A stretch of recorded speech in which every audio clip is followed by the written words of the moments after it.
my transparency about my failings and all of the things that make me seem like not like a pastor are what allow me to be certain people's pastor.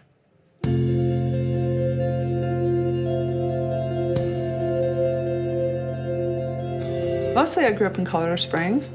We were in a very conservative religious tradition, Church of Christ. The God that I was taught to fear was like an angry, capricious bastard with a killer surveillance system who's basically constantly disappointed in me for being a human being. When I was 12, I was diagnosed with an autoimmune disorder, Graves' disease. I couldn't close my eyelids, so my eyes literally bulged out of my skull. And I developed this anger about how people treated me. And it ends up, if you add a lot of drugs and alcohol to the anger, then it no longer protects you. It starts to kill you.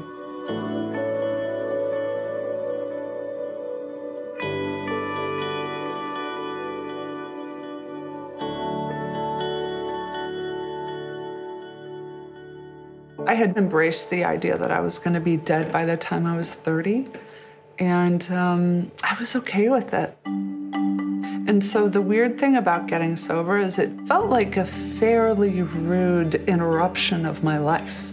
God like picked me up, and I'm like kicking and screaming, being like, screw you. And God's like, that's adorable. I'm gonna put you on this path now. That's why it felt like grace. It gave me a completely different view of God. I fell in love with Lutheran theology, this idea that we're all simultaneously sinner and saint, 100% of both all the time. The idea that nobody's worthy and everybody's welcome.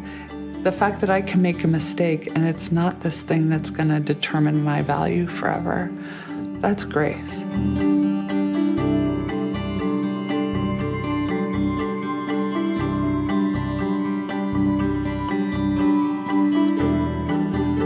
I was just literally the only religious person in my friend circle. And so I agreed to it. And I looked out and I saw these comics and academics, recovering alcoholics and queers. And I just thought, these people don't have a pastor. And then I went, oh shit. I think it's supposed to be me. I think I'm supposed to be a pastor to my people as myself, with my struggles and failings, not some platonic ideal.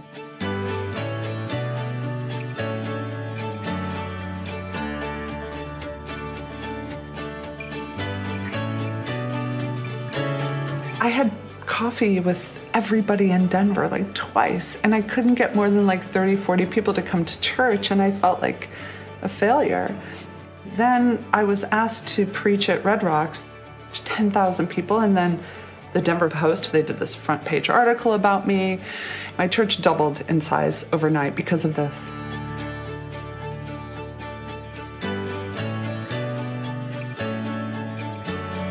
My parish is kind of a hot mess, you know, it's like a bunch of people who don't really belong in church. The drag queens and the weirdos and the gays, but then we have these baby boomers from the suburbs. One of my parishioners said, look, as the young transgender kid who was welcomed into this community, I want to go on record as saying, I'm so glad there are people who look like my mom and dad at church now because they love me in a way my mom and dad can't.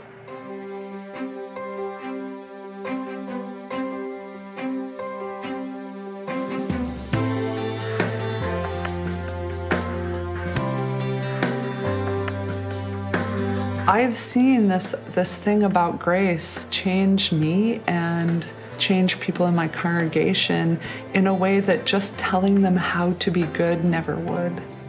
I had to start a church I'd be willing to show up to. I don't like church. It's exhausting to be like, oh, I better watch what I say. Can't make that joke. Don't talk about that part of my past. Who's gonna do that? To me, it felt really defiant to say, no, I think we can be a part of organized religion and do it on our terms.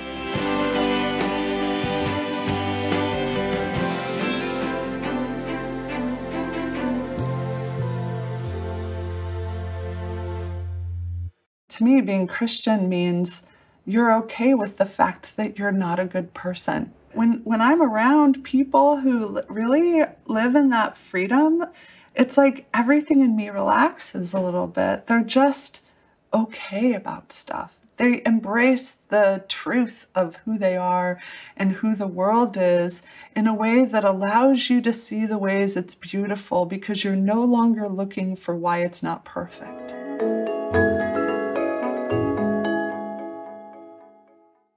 When I started blogging and people started paying attention to stuff that I was writing and doing, I very quickly had detractors.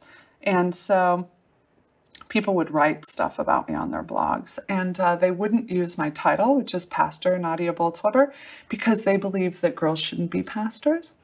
And so they made up an insult instead that was Pastrix Nadia Bolz-Weber.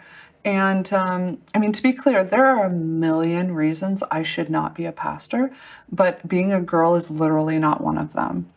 So I titled my first memoir Pastrix, which was on the New York Times bestseller list. So what that means is that if people are keeping score at home, I won that round.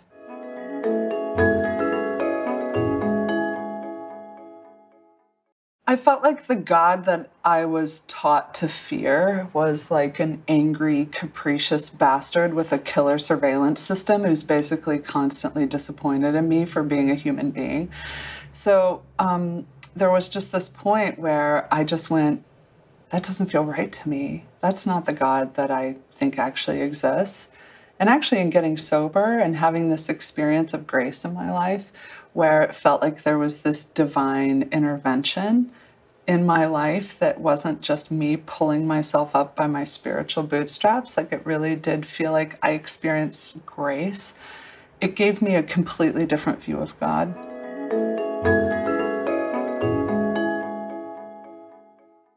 Me and a friend of mine, Rachel Held Evans, put on a conference each year called Why Christian? And what we do is we hand select 4 or 5 women each to be the speakers at our conference. And we just say, you each have 20 minutes.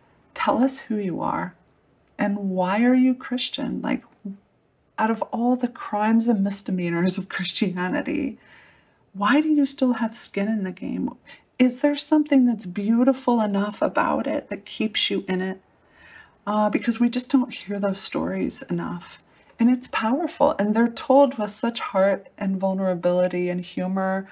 My life's been changed by being in friendship with them and in watching them in their careers. Most of us were out there doing it alone. And to be a woman, a younger woman in religious leadership who's dynamic and powerful and shines bright, there are a lot of things in the world conspiring to tone you down, to put the dimmer switch on your brightness. And we collectively say, no, turn it up.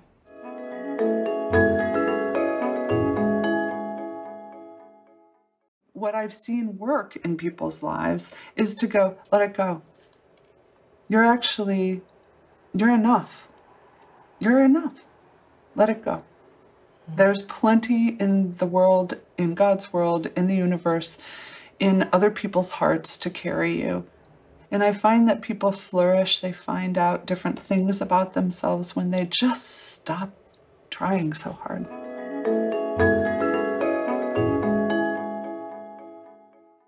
Every curtain we've looked behind, we've just not found the Wizard of Oz, you know? We find scared little men or women pretending to be big, pulling levers. And like, we just kind of know the difference now. You can feel it. Like, I think people's BS meters are fairly well tuned right now. And, but that just because institutions like the church have disappointed us doesn't mean that we don't long for spiritual community or even spiritual leaders. We just want to be able to trust them.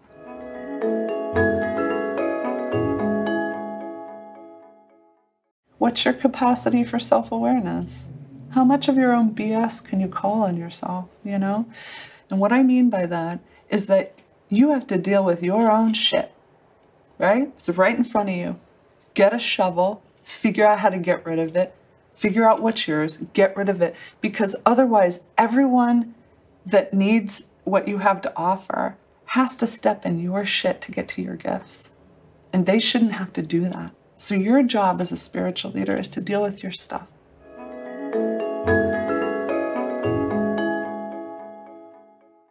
The theological non-specificity in the 12 steps is genius, because it's just like a power greater than yourself. Like, if the only faith that somebody has is that there's some kind of power that's greater than them, that's literally enough faith to me. Like, that's being a person of faith. It doesn't have to be more noble than that. To me, it's a blessed relief to think that there's something more powerful than me. It like takes the pressure off in some way.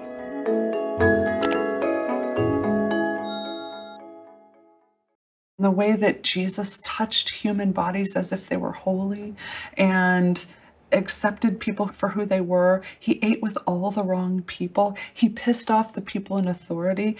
And he did this with like such incredible grace and love, while eating really well. You know, like he was accused of being a glutton and a drunkard, which I was like, awesome. I don't know how Christianity became about some austere living where you just shun all pleasure, you know? I'm like, have you read the book?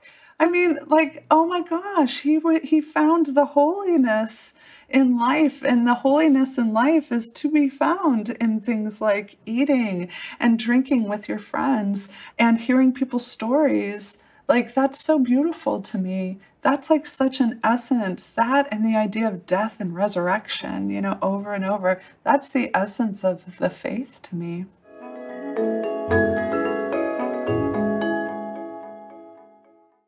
The people in my church show me what it, as cheesy as it sounds, they show me what it looks like to love each other. The acceptance they have for one another is incredible. And I do think it's as a result of grace. We become agents of what we've received. So I think the fact that grace is at the center of that community has created a situation under which they love each other well, and they teach me what that looks like a lot. And they love me. They know me and they love me. I mean, I've disappointed them and they love me. It's incredible.